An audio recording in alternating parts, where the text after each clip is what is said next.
ಶಾಸಕರಿಗೆ 50 ಕೋಟಿ ಮತ್ತು 100 ಕೋಟಿ ಆಫರ್ ವಿಚಾರಕ್ಕೆ ಸಂಬಂಧಪಟ್ಟಂತೆ ಹುಬ್ಬಳ್ಳಿಯಲ್ಲಿ ಬಿಜೆಪಿ ಸಂಸದ ಜಗದೀಶ್ ಶೆಟ್ಟರ್ ಹೇಳಿಕೆಯನ್ನ ಕೊಟ್ಟಿರುವಂತದ್ದು. ಕಾಂಗ್ರೆಸ್ ಶಾಸಕರಿಗೆ ತಲಾ ಒಬ್ಬೊಬ್ಬ ಶಾಸಕರಿಗೆ 50 ಕೋಟಿ ರೂಪಾಯಿ ಕೊಡುವ ವಿಚಾರಕ್ಕೆ ಸಂಬಂಧಪಟ್ಟಂತೆ ಸಿದ್ದರಾಮಯ್ಯನವರು ಹೇಳಿಕೆ ಕೊಡ್ತಾರೆ.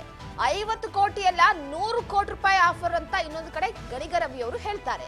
ಈ ವಿಚಾರಕ್ಕೆ ಸಂಬಂಧಪಟ್ಟಂತೆ ಹುಬ್ಬಳ್ಳಿಯಲ್ಲಿ ಬಿಜೆಪಿ ಸಂಸದ ಜಗದೀಶ್ ಶೆಟ್ಟರ್ ಹೇಳಿಕೆಯನ್ನ ಕೊಟ್ಟಿರುವಂತದ್ದು. ಕಾಂಗ್ರೆಸ್ನವರು ಹಿಟ್ ಅಂಡ್ ರನ್ ಹೇಳಿಕೆ ನೀಡ್ತಾ ಇದ್ದಾರೆ. 50 ಕೋಟಿ 100 ಕೋಟಿ ಆಫರ್ ಅಂದ್ರೆ ಸಾಮಾನ್ಯ ಅಲ್ಲ. ಕೈ ಶಾಸಕರಿಗೆ 50 ಕೋಟಿ 100 ಕೋಟಿ ಆಫರ್ ವಿಚಾರ ಅಂತ ಹೇಳ್ತಾರಲ್ಲ, ಅದು ಸಾಮಾನ್ಯ ವಿಚಾರನ. ಆಡಿಯೋ ವಿಡಿಯೋ ಇದೆ ಅಂತಾರೆ, ಯಾಕೆ ಬಿಡುಗಡೆ ಮಾಡ್ತಿಲ್ಲ ಕಾಂಗ್ರೆಸ್ನವರು? ಬೋಗಸ್ ಹೇಳಿಕೆ ನೀಡುವುದನ್ನ ನಿಲ್ಲಿಸಬೇಕು, ಸಿಎಂ ಕೂಡ ಇಂತಹ ಹೇಳಿಕೆ ನೀಡುವುದನ್ನ ನಿಲ್ಲಿಸಬೇಕು ಅಂತ ಹುಬ್ಬಳ್ಳಿಯಲ್ಲಿ ಬಿಜೆಪಿ ಸಂಸದ ಜಗದೀಶ್ ಶೆಟ್ಟರ್ ವಾಗ್ದಾಳಿ ನಡೆಸಿದ್ದಾರೆ.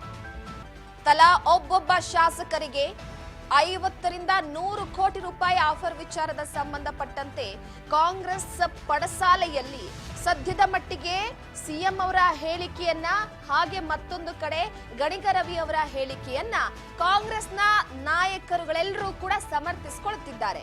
ಆದ್ರೆ ಬಿಜೆಪಿ ನಾಯಕರುಗಳು ಇದನ್ನ ತಳ್ಳಿ ಹಾಕ್ತಿದ್ದಾರೆ.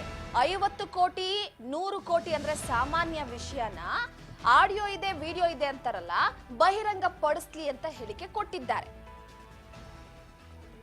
ಜಗದೀಶ್ ಶೆಟ್ಟರ್ ಅವರು. ಸೊ ಪ್ರಮುಖವಾಗಿ ಈಗ ಎಲ್ಲೋ ಒಂದು ಕಡೆ ಸದ್ಯದ ಮಟ್ಟಿಗೆ ಬಿಜೆಪಿ ಹಾಗೆ ಕಾಂಗ್ರೆಸ್ ನಡುವಿನ ಈ ಕೋಟಿ ಆಫರ್ ವಿಚಾರ ಹಗ್ಗ ಜಗ್ಗಾಟಕ್ಕೆ ಕಾರಣವಾಗಿದೆ. ಸರ್ಕಾರವನ್ನ ಪತನ ಮಾಡಬೇಕು ಅಂತ ನಾನಾ ಕಸರತ್ತನ್ನ ನಡೆಸಲಾಗ್ತಾ ಇದೆ. ಬಿಜೆಪಿ ನಾಯಕರು ಹಗರಣಗಳನ್ನ ಹೊರತೆಗೆದ್ರು. ಕೆಲವೊಂದಿಷ್ಟು ವಿಚಾರಕ್ಕೆ ಸಂಬಂಧಪಟ್ಟ ಚುನಾವಣೆಯ ಸಂದರ್ಭದಲ್ಲಂತೂ ಕಾಂಗ್ರೆಸ್ ಸರ್ಕಾರದ ವಿರುದ್ಧ ವಾಗ್ದಾಳಿಯನ್ನ ನಡೆಸಿದ್ರು. ಈಗ ಕೆಲವೊಂದಿಷ್ಟು ವಿಚಾರವನ್ನ ಇಟ್ಕೊಂಡು ಕಾಂಗ್ರೆಸ್ ಸರ್ಕಾರದ ವಿರುದ್ಧ ವಾಗ್ದಾಳಿ ನಡೆಸುತ್ತಿದ್ದಾರೆ. ಆದರೆ ಕಾಂಗ್ರೆಸ್ನವರು ನಮ್ಮ ಸರ್ಕಾರವನ್ನ ಪತನ ಮಾಡಬೇಕು ಅಂತ ತಲಾ ಶಾಸಕರಿಗೆ 50 ಕೋಟಿ ರೂಪಾಯಿಂದ 100 ಕೋಟಿ ರೂಪಾಯಿವರೆಗೂ ಕೂಡ ಆಫರ್ ಕೊಡ್ತಿದ್ದಾರೆ. ಒಂದಲ್ಲ ಎರಡಲ್ಲ 10 20 50 60 100 ಕೋಟಿ ರೂಪಾಯಿ ಆಫರ್ ಅನ್ನುವ ವಿಚಾರವಾಗಿ, ಅದನ್ನ ಸಾಮಾನ್ಯ ವಿಚಾರನ 100 ಕೋಟಿ ರೂಪಾಯಿ ಯಾರು ಕೊಡ್ತೀನಿ ಅಂತ ಹೇಳಿದ್ದಾರೆ, 100 ಕೋಟಿ ರೂಪಾಯಿ ಯಾರ ಹತ್ರ ಇದೆ ಅನ್ನುವಂಥದ್ದನ್ನ ಕಾಂಗ್ರೆಸ್ನವರು ಹೇಳಿ ಸಾಕ್ಷಿ ಕೊಡ್ಲಿ ಅಂತ ಮೊನ್ನೆ ತಾನೇ ಪ್ರಹ್ಲಾದ್ ಜೋಶಿ ಅವರು ಕೂಡ ಹೇಳಿದ್ರು. ಈಗ ಜಗದೀಶ್ ಶೆಟ್ಟರ್ ಅವರು ಇದೇ ವಿಚಾರವಾಗಿ ವಾಗ್ದಾಳಿ ನಡೆಸಿದ್ದಾರೆ. ಆದ್ರೆ ಪ್ರಮುಖವಾಗಿ ರಾಜ್ಯ ರಾಜಕೀಯದಲ್ಲಿ ಈ ಕೋಟಿ ಕೋಟಿ ಆಫರ್ ವಿಚಾರ ಮತ್ತಷ್ಟು ವಾಗ್ದಾಳಿಗೆ ಕಾರಣವಾಗ್ತಿದೆ. ಅಂದರೆ ಬಿಜೆಪಿ ನಾಯಕರು ಒಪ್ಕೊಳ್ತಿಲ್ಲ, ನಾವಿದನ್ನು ಒಪ್ಕೊಳ್ಳಲ್ಲ, ಆಡಿಯೋ ವಿಡಿಯೋ ಅಂತಾರಲ್ಲ ಸಾಕ್ಷಿ ಸಮೇತ ಬಿಡುಗಡೆ ಮಾಡ್ಲಿ ಅಂತ.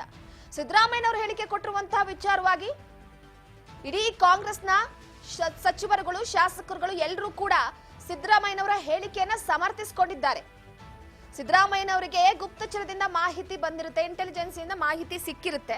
ಸೊ ಈ ಹಿನ್ನೆಲೆಯಲ್ಲಿ ಸಿದ್ದರಾಮಯ್ಯನವರು ಹೇಳಿಕೆಯನ್ನ ಕೊಟ್ಟಿರ್ತಾರೆ ಅನ್ನುವಂತಹ ವಿಚಾರ.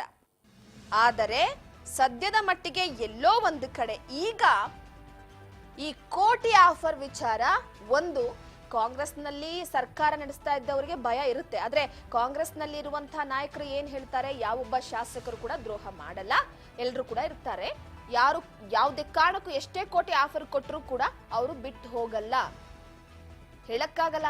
ಆಪರೇಷನ್ ಕಮಲ ಶುರು ಆಗೋಗಿದೆ ಈಗಾಗಲೇ. ಸೊ ಈ ವಿಚಾರಕ್ಕೆ ಸಂಬಂಧಪಟ್ಟಂತೆ ನಮ್ದು ಸುಭದ್ರವಾದಂತಹ ಸರ್ಕಾರ, ಏನೇ ತಿಪ್ಪರ್ಲಾಗ ಹಾಕಿದ್ರು ಕೂಡ ನಮ್ಮ ಸರ್ಕಾರವನ್ನ ಬೀಳಿಸೋದಕ್ಕೆ ಆಗಲ್ಲ ಅನ್ನುವಂತ ಹೇಳಿಕೆಯನ್ನ ಕೊಡ್ಕೊಂಡು ಬರ್ತಿದ್ದಾರೆ ಸಿದ್ದರಾಮಯ್ಯನವರು.